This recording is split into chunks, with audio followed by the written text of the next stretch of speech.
বলে যাচ্ছি, কিন্তু আমাদের কোনো কথা কর্ণপাতও করছে না বাড়িওয়ালারা। ইলেকট্রিক, বিদ্যুৎ, পানি, তারপরে গ্যাসের দাম সব কিছু বেড়ে গেছে। এই জন্য সামথিং একটু বাড়াতে হয়। নৈরাজ্য ঠেকাতে প্রয়োগ নেই আইনের, নজরদারি বাড়ানোর তাগিদ নগরবিদদের। যদি সরাসরি বাড়িওয়ালা এবং ভাড়াটিয়ার মধ্যে সংযোগ থাকে তাহলে কিন্তু যত ধরনের আইনই করেন সে আইন দিয়ে তাদেরকে বাধা যাবে না। দেখছিলেন প্রধান শিরোনাম। সন্ধ্যার সময় সঙ্গে আছি আমি গোলাম রাব্বি। এবার অন্যান্য শীর্ষ সংবাদ।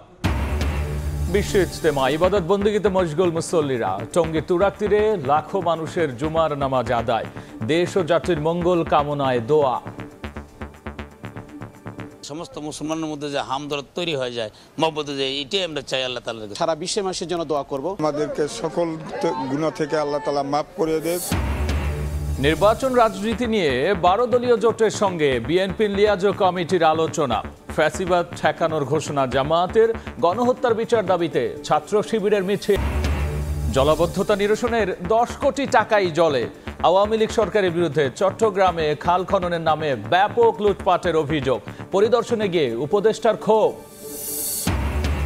এবং মিলন মেলায় অপেক্ষায় লেখক পাঠক, কাল খুলছে অমর 21শে বইমেলার দুয়ার। উস্কানিমূলক লেখা প্রকাশ ঠেকাতে থাকবে নজরদারি, নিশ্চিদ্র নিরাপত্তা।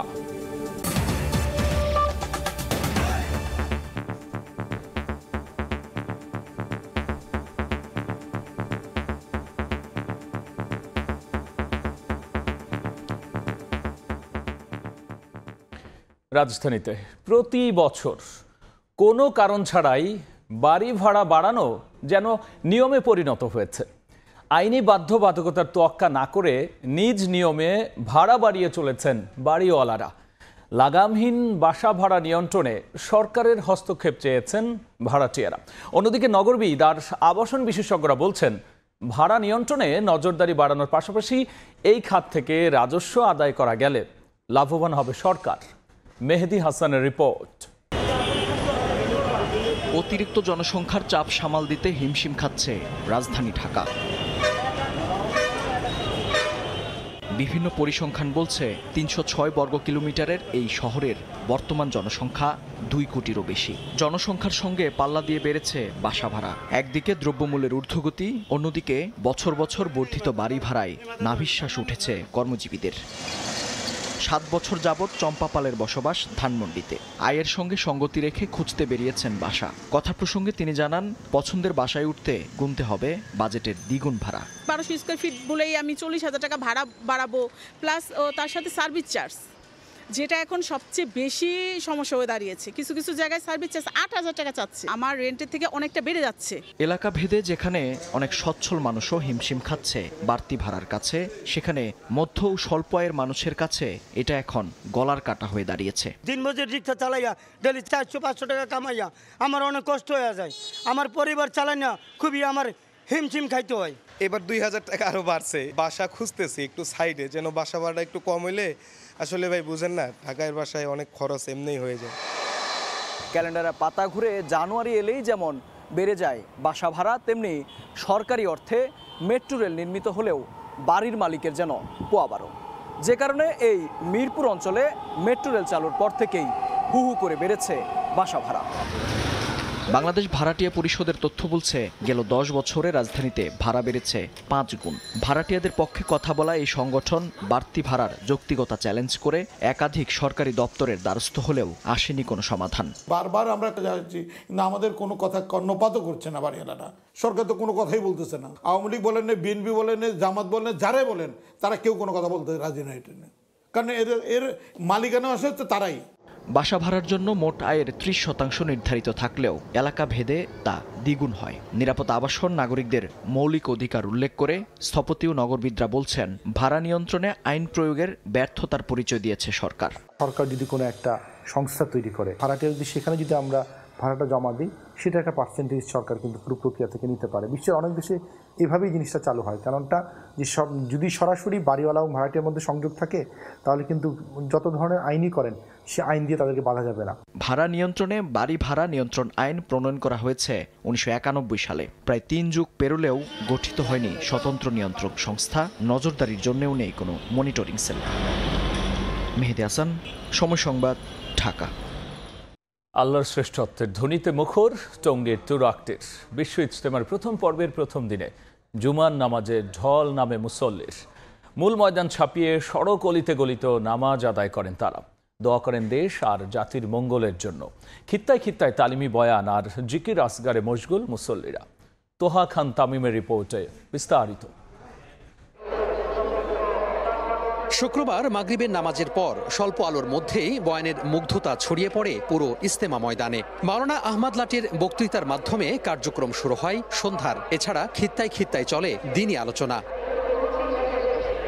দিনভর কোরআন এবং হাদিস থেকে নানা নসিহতমূলক বক্তব্য শুনে নিজেকে কল্যাণের পথে পরিচালিত করার দীক্ষা নেন ধর্মপ্রাণ মুসল্লিরা। দিনের এ মেহনত আল্লাহর নৈকট্য লাভের আশায়।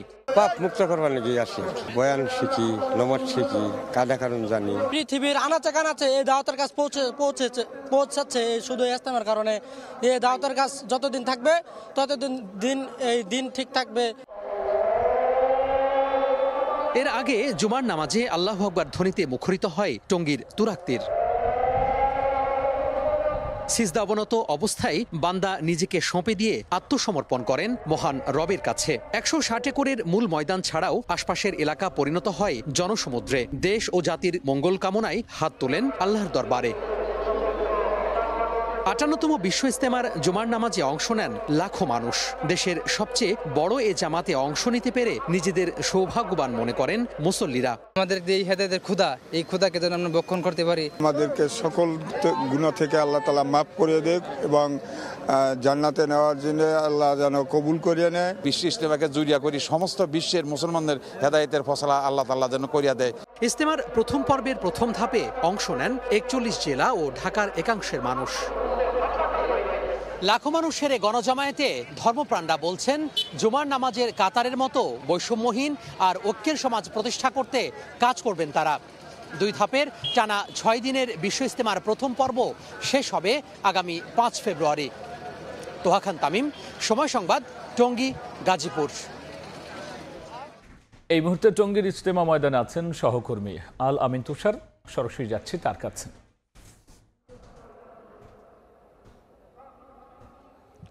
এই মুহূর্তে কিন্তু ভারত থেকে যে আলেম এসেছেন মাওলানা আহমেদ লাট, তিনি কিন্তু আসলে তার যে দ্বীনি বয়ান সেটি কিন্তু পরিচালনা করছেন।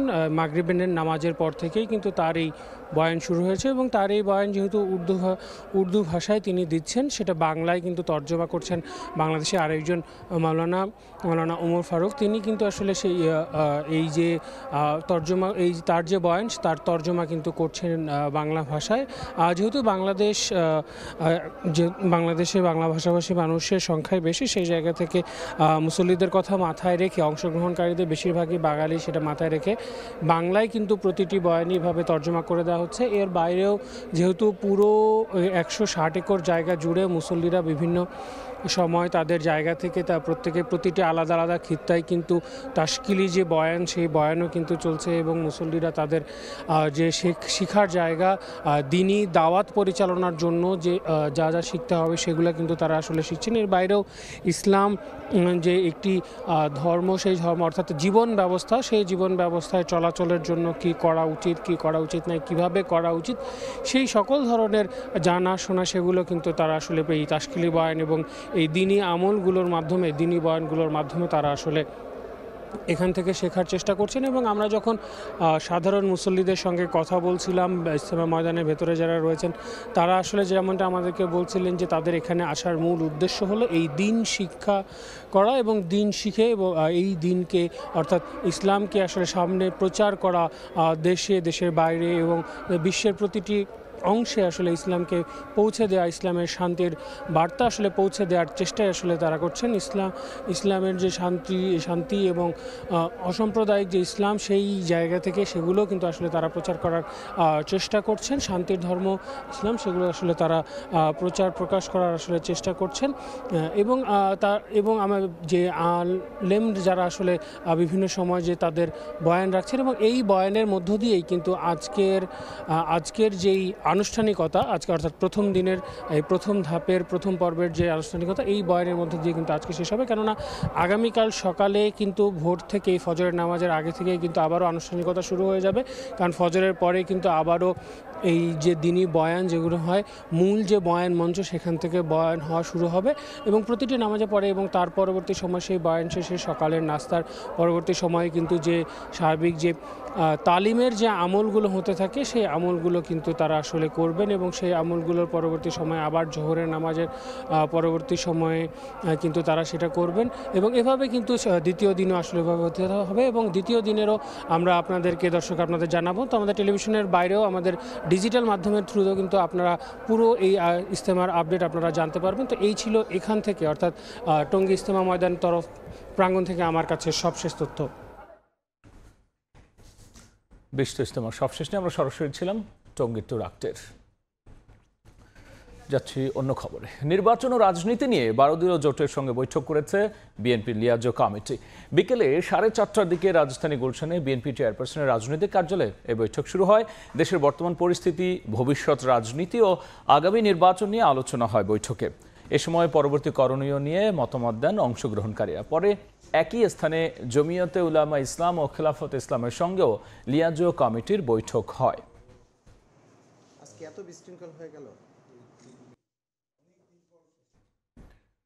আওয়ামী লীগের আমলে জামায়াতে ইসলামী নেতাকর্মীদের ওপর জুলুমের পর্বত চাপিয়ে দেওয়া হয়েছিল বলে দাবি করেছেন জামায়াতের আমির ডাক্তার শফিকুর রহমান। সকালে রাজধানীর মগবাজারে এক স্মরণ সভায় অংশ নিয়ে তিনি এমন মন্তব্য করেন। এদিকে ফ্যাসিস্ট সরকারের সময়ে গুম হত্যা ও গণহত্যার বিচার দাবিতে গণমিছিল করেছে ছাত্র শিবির। চট্টগ্রাম নগরীর 21টি খাল খননে 10 কোটি টাকা বরাদ্দ থাকলেও কাজের কাজ কিছুই হয়নি। সুফল মেলেনি জলাবদ্ধতা নিরসনে 8,500 কোটি টাকা খরচ করেও। শুক্রবার এই দুটি খাল পরিদর্শনে গিয়ে এ নিয়ে ক্ষোভ প্রকাশ করেছেন শিল্প ও গৃহায়ন উপদেষ্টা আদিলুর রহমান খান। বন্দরনগরী চট্টগ্রামে বড় সমস্যা জলাবদ্ধতা নিরসনে খাল খনন প্রকল্প হাতে নেয় কর্তৃপক্ষ। যদিও 34টির মধ্যে 21টি এখনও খনন হয়নি। এর আগে নগরীর বিভিন্ন খাল পরিদর্শনে আসেন 3 উপদেষ্টা। এবার ছুটে এলেন শিল্প এবং গৃহায়ন ও গণপূর্ত উপদেষ্টা আদিলুর রহমান খান। শুক্রবার সকালে চট্টগ্রামের বারোইপাড়া ও সুন্নিয়া মাদ্রাসা খাল পরিদর্শন করেন উপদেষ্টা আদিলুর রহমান খান। জানান, বিগত সরকারের আমলে জলাবদ্ধতা ও খাল খননের নামে অনিয়ম, দুর্নীতি ও লুটপাট হয়েছে। আগামী বর্ষার আগে যেন এটা একদম চলে যাওয়ার মতন অবস্থা হয়, এই বর্ষার পরের বর্ষার আগে সেই জায়গায় আমরা নিয়ে যাওয়ার জন্য কাজ করছি। এ সময় মেয়র জানান, প্রধান উপদেষ্টার তদারকিতে সরকারি সংস্থাগুলোর মধ্যে সমন্বয় তৈরি হয়েছে। আমাদের সাথে সিডিএ, পানি উন্নয়ন বোর্ড, ওয়াসা সহ অন্যান্য সেবা প্রদানকারী সংস্থাগুলো আছে, তাদের সাথে একটা সমন্বয় এর মাধ্যমে আমরা কাজ করছি। চট্টগ্রামের জলাবদ্ধতা নিরসনে 3 সংস্থার সমন্বয়ে 14,000 কোটি টাকা মেগা প্রকল্প হাতে নেওয়া হয়। ইতিমধ্যে 8,500 কোটি টাকা খরচ হলেও দৃশ্যমান হয়নি উন্নয়ন। শফিকুল আলম, সময় সংবাদ, চট্টগ্রাম। কাল পর্দা উঠছে মাসব্যাপী অমর 21শে বইমেলার। এখন চলছে শেষ মুহূর্তের প্রস্তুতি। এবার মেলায় উস্কানিমূলক লেখা প্রকাশ ঠেকাতে বিশেষ নজরদারি থাকবে বলে জানিয়েছেন ডিএমপি কমিশনার। এছাড়াও নিশ্ছিদ্র নিরাপত্তা নিশ্চিতে সিসিটিভির আওতায় থাকবে পুরো এলাকা। তো কেউ আবার দিচ্ছেন তুলির আঁচড়, কেউ তাকে তাকে সাজাচ্ছেন বই। ধীরে ধীরে সেজে উঠছে বাংলা একাডেমি প্রাঙ্গণ। হাতুড়ি, পেরেক আর রং তুলি নিয়ে স্টল সাজানোর কাজে ব্যস্ত শ্রমিকরা। তাদের কাজের গতি বলে দিচ্ছে দরজায় কড়া নাড়ছে বাঙালির প্রাণের অমর 21শে বইমেলা। বছরে একবার আসে তো মোটামুটি আনন্দ সহিত আমরা কাজ করি। অনেক ভালো লাগতেছে, কাজ করতেছি। তো চলে যাব, কাজ শেষ হয়ে যাবে 1 তারিখে, মেলা যখন উদ্বোধন হয়ে যাবে। বিগত কয়েক বছরের তুলনায় বাণিজ্যিক হবে এবারের মেলা, এমনটাই প্রত্যাশা প্রকাশকদের। এবার মেলা অন্যান্য বারের তুলনায় একটু বাণিজ্যিক হবে বলে আমরা আশা করি। পাঠকদের জন্য প্যাভিলিয়ন স্বরূপ আমাদের বিভিন্ন চমক থাকবে। পরিবেশ পরিস্থিতি বিবেচনা করে আসলে কিছু বোঝা যাচ্ছে না যে কি হতে পারে, কি মানুষ একটু আতঙ্কের মধ্যে আছে। শুক্রবার সকালে মেলার সার্বিক নিরাপত্তা ব্যবস্থা দেখতে আসেন ডিএমপি কমিশনার। জানান, 24 ঘন্টা বিশেষ নজরদারির আওতায় থাকবে পুরো এলাকা। 15 বিস্ফোরক দ্রব্য, দাহ্য পদার্থ, মাদক যাতে প্রবেশ না করে তাদের জন্য আমাদের ব্যাপক তল্লাশি থাকবে এবং কোনো বইয়ের ভিতরেই উস্কানিমূলক কথা লেখা আছে, এটার জন্য ওরা স্ক্যানিং করে ভেটিং করে স্টলে উপস্থাপন করেন। আপাতত দৃষ্টিতে আমি কোনো আশঙ্কা দেখি না। এবারের বইমেলা হবে পলিথিন মুক্ত।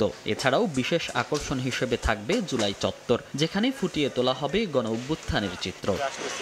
রাত পোহালেই ভাষার মাস ফেব্রুয়ারি, তার সঙ্গেই সঙ্গতি রেখে দ্বার খুলবে বাঙালির প্রাণের মেলা অমর ২১শে বইমেলার। লেখক, পাঠক ও প্রকাশকদের পদচারণায় মুখরিত হবে সাহিত্যাঙ্গন, উন্মোচিত হবে সৃজনশীলতার নতুন দ্বার। সেই প্রস্তুতি চলছে দিনভর নানা ব্যস্ততায়।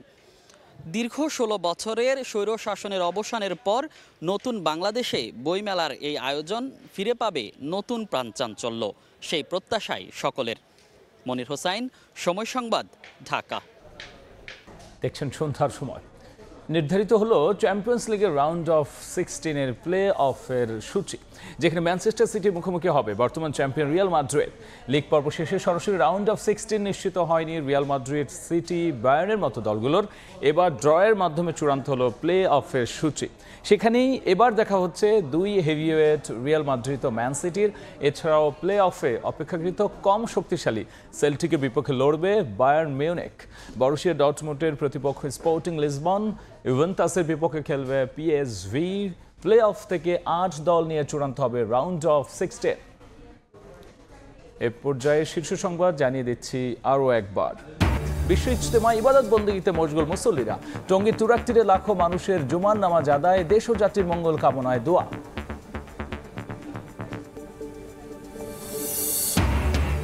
নির্বাচন নিয়ে ১২ দলীয় জোটের সঙ্গে বিএনপির লিয়াজো কমিটির আলোচনা। ফ্যাসিবাদ ঠেকানোর ঘোষণা জামায়াতের, ফেব্রুয়ারির মধ্যে জুলাই ঘোষণাপত্রের দাবি নাগরিক কমিটির।